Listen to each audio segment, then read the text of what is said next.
우리는 한가운데 계신 예수님이라는 설교 시리즈로 말씀을 나누고 있습니다. 그래서 지난주에는 그 첫 시간으로 두려움의 한가운데라는 제목으로 말씀을 드렸습니다.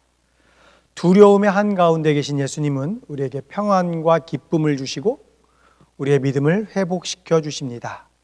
그리고 주님의 은혜로 영적으로 회복된 우리를 주님께서는 다시 우리를 세상으로 보내셔서 예수님이 하셨던 사역을 하도록 권면하십니다. 오늘은 두 번째 시간으로 마태복음 14장 22절부터 32절 말씀을 중심으로 폭풍의 한가운데라는 제목으로 말씀을 드리도록 하겠습니다.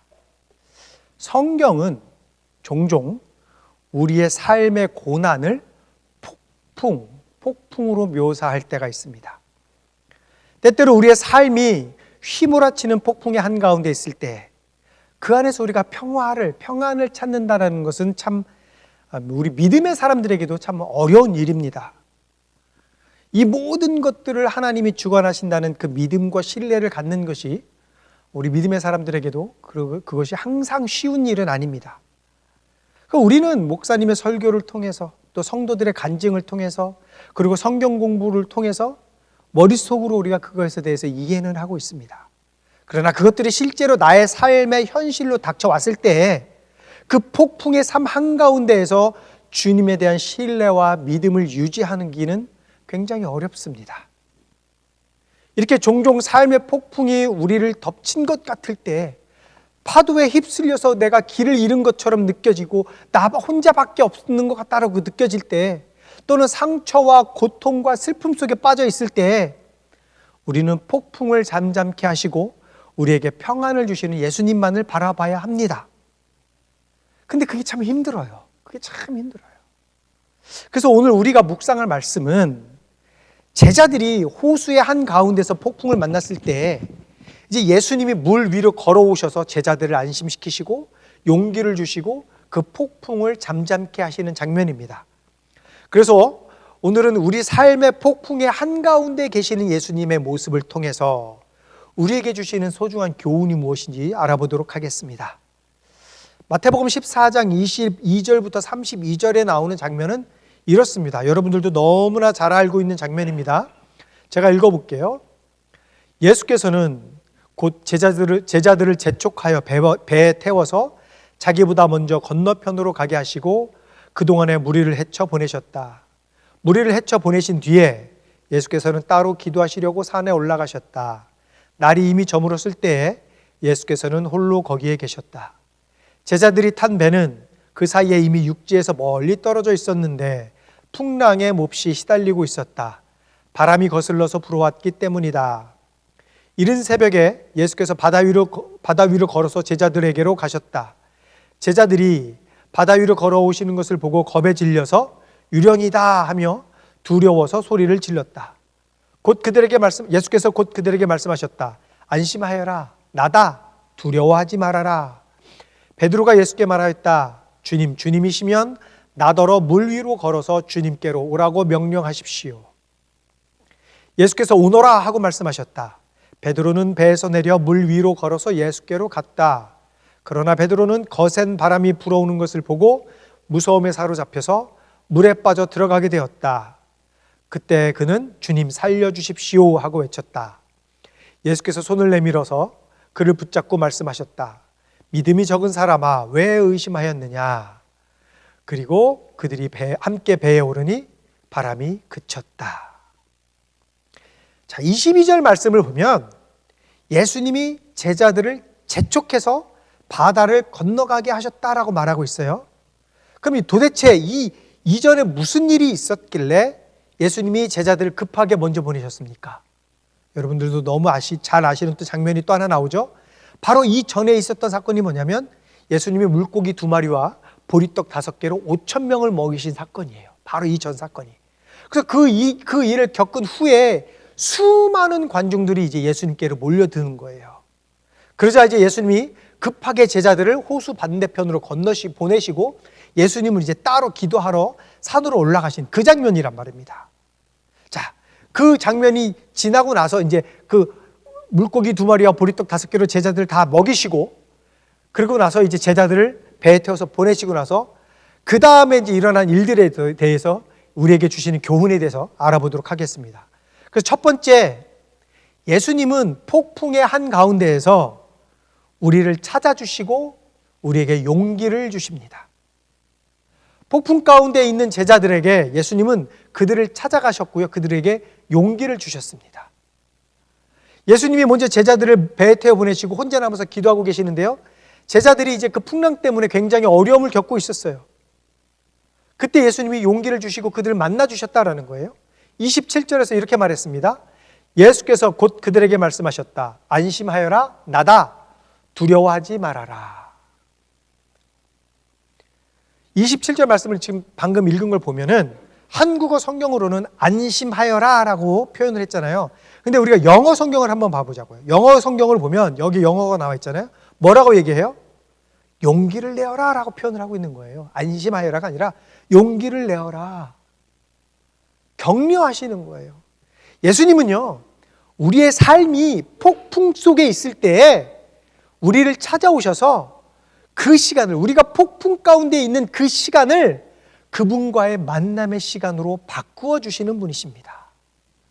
그리고 우리에게 걱정하지 말라고 용기를 주시는 분이시다라는 거예요. 그래서 고린도후서 1장 3절부터 5절에서요 이렇게 말했습니다. 우리 주 예수 그리스도의 아버지이신 하나님을 찬양합시다. 그는 자비로우신 아버지시요 온갖 위로를 주시는 하나님이시요 온갖 환난 가운데에서 우리를 위로하여 주시는 분이십니다. 따라서 우리가 하나님께 받는 그 위로로 우리도 온갖 환난을 당하는 사람들을 위로할 수 있습니다. 그리스도의 고난이 우리에게 넘치는 것과 같이 그리스도로 말미암아 우리의 위로도 또한 넘칩니다. 그러므로 우리의 삶에서 갑작스러운 폭풍을 만났을 때 걱정하지 말고 두려워하지 마시기 바랍니다. 우리가 가장 힘들 때 예수님이 우리를 찾아와 주실 것입니다. 그리고 만나 주실 것입니다. 그리고 우리에게 위로해 주시고 우리에게 용기를 주실 것입니다. 두 번째, 예수님은 폭풍의 한가운데에서 당신이 어떤 분인지 상기시켜 주시는 분이십니다. 우리가 폭풍의 한가운데 있을 때 예수님은 우리를 찾아와서 만나주시고 그분이 어떤 분인지 우리에게 다시금 깨닫게 해주신다라는 거예요. 제자들이 폭풍 때문에 두려워하고 있을 때 예수님이 물 위를 걸어오시니까 그들이요 더 무서워서 유령이다라고 소리를 쳤단 말이에요. 그러니까 이게 너무 재밌는 게 뭐냐면 폭풍 때문에 죽을 것 같은 두려움 속에 있는데 예수님이 물 위를 걸어오시니까 유령이다 하고 더 무서워했다라는 거잖아요. 그 얘기는 죽음보다 유령이 더 무서웠다라는 얘기예요. 이 사람들은 지금. 아무튼지 간에 이렇게 두려움 속에 있는 제자들에게 예수님이 정말로 위대한 말씀을 하시잖아요. 27절에 뭐라고 말씀하셔요? 나다 라고 말씀하셔요. 그런데 여러분, 나다가 아니라 이것도 영어 성경으로 보면 뭐라고 얘기하냐면요, I am here 라고 얘기해요. 내가 여기 있다라고 말씀하시는 거예요. 그러니까 제자들이요, 내가 여기 있습니다. 내가 지금 당신들과 함께 있습니다. 내가 왔습니다. 지금 당신들한테 내가 왔습니다. 그러니 두려워하지 말고 용기를 내십시오 라고 말씀하시는 거예요. 무슨 얘기예요? 내가 당신과 지금 함께 있습니다 라는 얘기를 하시는 거예요. 그러면 여기서 말씀하시는 내가 여기 있습니다의 내가 당신과 함께 있습니다의 그 즉 우리를 만나러 찾아와 주시고 우리에게 용기를 주시는 그 예수님, 그 나가 누구냐라는 거예요. 구체적으로 출애굽기를 보면 모세가 하나님에게요, 바로가 나에게 너를 보낸 자의 이름이 무엇이냐고 물으면 무엇이라고 말해야 됩니까? 라고 물어보잖아요. 그때 하나님이 뭐라고 말씀하셔요? 나는 나다라고 말해라 라고 말씀하셨잖아요. 하나님이 출애굽기 3장 14절에서 이렇게 말씀하셨습니다. 하나님이 모세에게 대답하셨다. 나는 곧 나다. 너는 이스라엘 자손에게 이르기를 나라고 하는 분이 너를 그들에게 보냈다고 하여라. 그러니까 여기에서도요, 나라고 하는 분이 라고 말씀하셨단 말이에요. 그럼 이 나라고 하는 분이 도대체 어떤 분이냐고요? 나는 나다라고 말씀하신 이 하나님, 이 예수님은요, 태초부터 계신 분입니다. 예수님은 바리새인들에게 자신에 대해서, 당신에 대해서 소개하실 때요, 태초부터 있었던 분이다라고 소개를 하셨어요. 요한복음 8장 58절에서 이렇게 말씀하셨습니다. 예수께서 그들에게 말씀하셨다. 내가 진정으로 진정으로 너희에게 말한다. 아브라함이 태어나기 전부터 내가 있다. 제가 예전에 여러분들에게 한번 말씀드렸던 것 같아요. 예수님이 똑같은 단어를 2번 반복하면 굉장히 중요한 말씀을 하시는 것이다 라는 것을 의미하는 것이다 라고 얘기했어요. 그러니까 여기서도 진정으로 진정으로라고 2번을 반복했다는 얘기는 예수님은 태초부터 계셨다라는 것이 너희에게 있어서는 굉장히 중요한 것이다 라는 것을 의미하는 거예요. 그러니까 폭풍 속에서 무서워하고 있는 제자들에게요, 예수님은 물 위를 걸어오신 이 당신이 누구신지 지금 제자들에게 다시 확인시켜 주시는 거예요. 내가 지금 이 물 위를 걸어온 나는 태초부터 있었던 하나님이야 라고 제자들에게 지금 확인시켜 주고 있는 거란 말이에요. 그러니까 이런 의미인 거죠. 이런 거예요. 예수님이요, 여러분, 제자들에게, 여러분, 나입니다. 나 세상을 창조하고 이스라엘을 구원하고 당신들을 지금까지 돌봐주고 지켜주는 스스로 있는 자, 하나님의 아들 나 예수입니다. 그런 내가 이제 당신들에게 왔습니다, 제자들이요. 이제 내가 와서 당신들이 겪고 있는 이 폭풍의 한가운데 내가 있습니다. 그러니 두려워하지 말고 용기를 내십시오. 이 말씀 아닙니까? 이 말씀. 그러면 지금 저와 여러분과 함께 계신 예수님이 어떤 분이십니까? 태초부터 계신 분이잖아요. 근데 그 예수님은요, 당신이 어떤 분인지에 대해서 더 구체적으로 아주 잘 설명하고 계신 게 있어요. 그게 어디냐면 요한복음이에요. 요한복음에서 나는이라는 단어를 반복해서 사용하시잖아요. 그래서 당신이 어떠한 분인지에 대해서 설명을 하셨잖아요. 7가지로 설명을 하셨단 말이에요. 그래서 첫 번째, 우리가 믿는 하나님의 아들이신 예수님은 생명의 빵입니다. 요한복음 6장 35절에 나와 있죠. 두 번째는 뭐예요? 세상의 빛이십니다. 그리고 세 번째, 양의 문이십니다. 네 번째, 선한 목자이십니다. 예수님은 부활이요 생명이십니다. 예수님은 길이요 진리요 생명이십니다. 예수님은 참 포도나무이십니다. 우리가 믿는 예수님이 이런 분인 거예요. 그러니 혹시라도 폭풍 속에 있는 여러분들, 전능하신 하나님이신 예수님이 두려워하지 말고 용기를 내라고 하신 말씀을 기억하시기 바랍니다. 그분이 지금 내 옆에 계십니다. 세 번째, 예수님은 폭풍의 한가운데에서 손을 뻗어 우리를 붙잡아 주실 것입니다. 손을 뻗어서 우리를 붙잡아 주실 것입니다. 우리가 폭풍의 한가운데 있을 때 예수님은 그 즉시 손을 뻗으셔서 우리의 손을 잡아주시고 우리를 끌어내어 주실 것입니다. 보세요. 이제 물 위를 걸어오신 걸어오신 분이 예수님이다라는 것을 이제 베드로가 알았잖아요. 그래서 뭐라고 얘기해요? 자기도 물 위를 걷게 해달라고 그렇게 예수님께 요청을 합니다. 그리고 예수님은 그것을 허락하셨어요. 그런데 문제가 생겼죠. 뭐예요? 베드로가 물에 빠졌단 말이에요. 이 상황에 대해서요, 28절부터 31절에서 이렇게 설명했습니다. 베드로가 예수께 말하였다. 주님, 주님이시면 나더러 물 위로 걸어서 주님께로 오라고 명령하십시오. 예수께서 오너라 하고 말씀하셨다.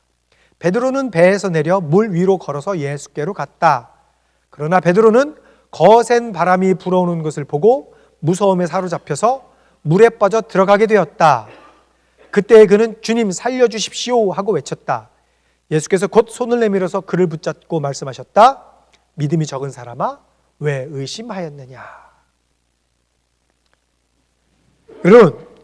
여러분 사실 현실적으로 봤을 때 그 상황에서요, 가장 안전한 곳은 그나마 배 안 아닙니까? 배? 그나마 뱃속이 안전한 곳이에요.